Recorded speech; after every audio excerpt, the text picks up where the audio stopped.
Na aula de hoje, então, a gente vai estudar a identidade, a revelação e a pessoa do Deus Pai. Aquele de quem procedem o Filho e o Espírito. Como é que o Filho e o Espírito procedem de Deus? Eu estou explicando a introdução, tá bom? Dei um grifo de verde porque o comentário da introdução traz essa ideia. E pode passar uma ideia errada, de que o Espírito e Jesus procedem de Deus. E outra coisa que eu não concordo aqui nessa introdução é que o comentarista diz que o Deus Pai é a origem eterna da divindade. Ele não é. Ele não é a origem, ele participa da divindade. A divindade é a característica dessas três pessoas. A divindade é a essência dessas três pessoas. A divindade é tudo que essas três pessoas manifestam. A divindade é o modo de ser dessas três pessoas. A divindade são os atributos dessas três pessoas. É como 8 bilhões de pessoas participando da natureza humana, como eu expliquei na primeira aula. Então, se eu disser que Jesus e o Espírito procedem de Deus no sentido de origem, que de alguma maneira alguém possa enxergar uma imagem de que Jesus e o Espírito Santo saíram do Pai e foram enviados, então isso aí reivindica uma origem, mas não é assim. Então, como que eles procedem do Pai? Porque a Bíblia fala em alguns momentos que ele usa o termo proceder, mas não no sentido de origem.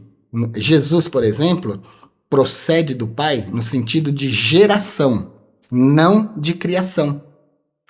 A geração de Jesus é a encarnação do Verbo, quando ele é gerado no ventre de Maria, sua mãe, a escolhida. Aquilo ali é geração, mas o Espírito de Cristo, a pessoa eterna, a segunda pessoa da Trindade, já existia. João 1, versículo 1. No princípio era o Verbo.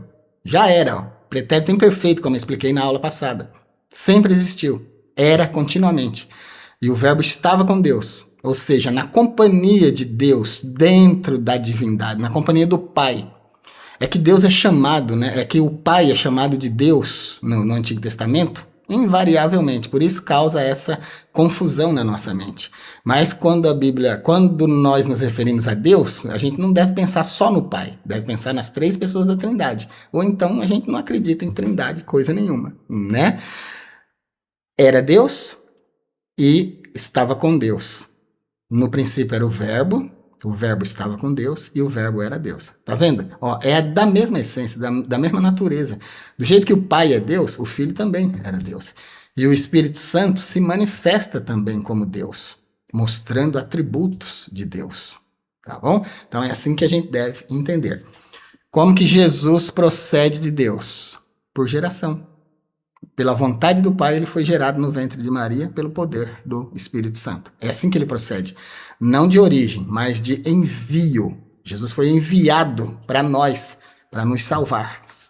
Como que o Espírito Santo procede de Deus? Também por envio. Mas aquele Consolador que eu enviarei, ele vos fará lembrar de todas as coisas. Então é nesse sentido que procede. Nunca é no sentido de se originar. Eu disse para vocês que esse trimestre ia ser um trimestre difícil, porque eu ia falar coisas difíceis aqui. Esse trimestre é um trimestre de teologia de nível superior, não é coisa para criancinha, né? Então tem que ser adulto espiritual para entender esses conceitos aqui. Por que que eu defendo que o Pai não é a fonte da divindade? O Pai participa da divindade. É porque a divindade é a natureza, o modo de ser, as características, o poder, a essência do Pai. A divindade é tudo isso em relação ao Filho também. E a divindade é tudo isso também em relação ao Espírito Santo. Vamos ver se você entende melhor. Digamos que você encontrasse só Jesus. Aí você ia dizer, como Tomé disse, Senhor meu e Deus meu. Tá vendo? Tomé se refere a Jesus separadamente, individualmente, como Deus. Ele o chamou de Deus na mesma qualificação que chamaria o Pai. O próprio Jesus respondeu para Filipe. Filipe falou assim, nos mostre o Pai, isso não será suficiente. Aí Jesus disse, se você está me vendo, você está vendo o Pai. Então olha que é da mesma natureza, mesma essência, coigual, consubstancial e tudo mais.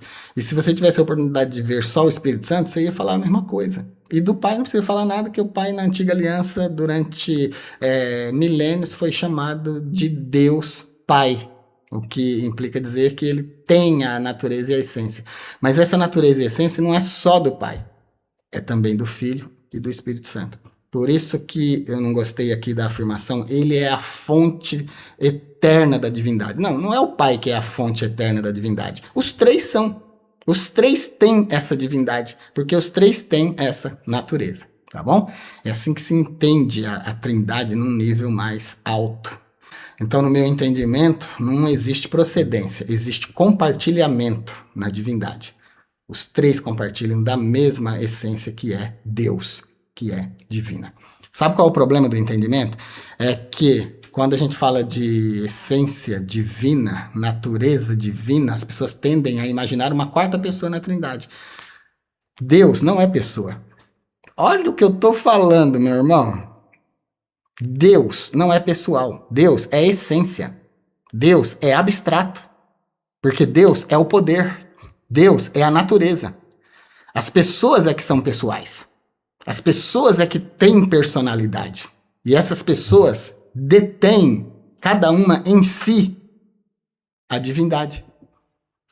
Se você entender isso, se você aceitar isso, meu Deus do céu, você já é bacharel, você já é mestre em teologia. Se você aceitar isso, se você entender isso. A divindade é abstrata, porque ela é o poder, é a essência. Tá bom? As pessoas são reais. E na eternidade, antes e depois da criação, as três são de uma matéria simples, que em teologia nós chamamos espírito. Deus é espírito. Está afirmado textualmente. Mas e antes da encarnação? A segunda pessoa da Trindade era o quê? Era espírito também. Quando a gente diz espírito, quer dizer a substância da composição da segunda pessoa da Trindade não é física como a nossa, é espiritual. E do espírito não precisa falar nada, né? Porque ele já é chamado de espírito. Tá vendo a grandeza dessa meditação? Então, a essência, a natureza, o poder, Deus, não deve ser visto como... E quando eu falo Deus aqui, eu não estou falando de pessoa, tá bom? Estou falando da essência deles. Porque Deus é a essência das três pessoas. Deus é aquilo que nós chamamos de essência das três pessoas. Então você deve enxergar Deus do jeito que você está vendo aí agora no slide, como se fosse essa esfera. E essa esfera aí, ela não é pessoal, ela é abstrata, mas ela é a essência dessas três pessoas. As pessoas, sim, têm pessoalidade e carregam características emocionais, espirituais e tudo mais. De outra forma, nós não poderíamos, de acordo com o que nós somos, ser semelhança de Deus. A nossa semelhança está em tudo aquilo que em Deus é abstrato. Se você não entende o conceito de físico e abstrato, abstrato é aquilo que existe, é real, é verdadeiro, mas não pode ser tocado. Diferente dessa revista, que é física. Tudo aquilo que é composto de matéria é físico. A revista é física. A essência, não. Comparando.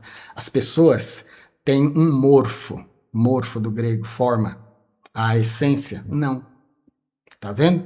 Então, a essência, a natureza, o poder é impessoal, mas as pessoas que carregam em si essa essência, essa natureza, esse poder, são pessoais. Tem uma forma, tem um morfo, tá bom? Esse morfo aí, essa forma, foi o que Moisés quis ver. Aí Deus falou assim, não vai dar para você ver, Moisés, porque homem nenhum viu a minha presença e sobreviveu. Aí mostrou para ele a sua glória, sendo vista pelas costas, o que já foi uma grandeza.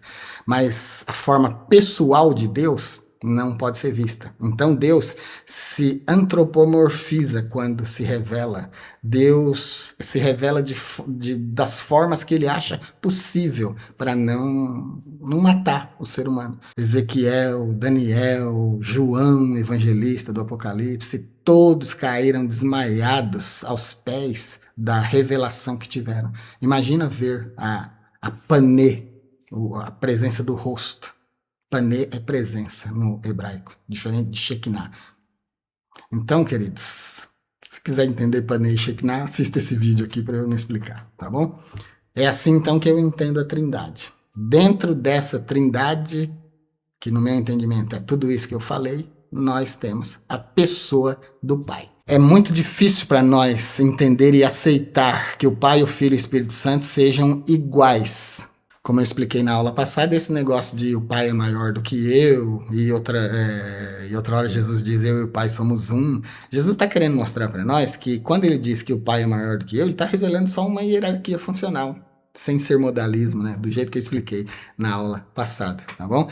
Quando Jesus encarna, claro que ele se torna menor do que o Pai, porque ele se esvazia da divindade e se enche da humanidade. Então, enquanto humano, enquanto habitante da carne, ele é mesmo menor do que o Pai. Tem que ser, porque o Pai continua completamente, continua com toda a sua essência divina, enquanto Jesus se esvazia e assume a natureza humana. É só por isso que ele diz que ele é menor do que o Pai. Mas antes da criação e depois da criação, coidênticos, coiguais, consubstanciais, participando da mesma natureza, da mesma substância. A substância é espírito, a natureza é divina.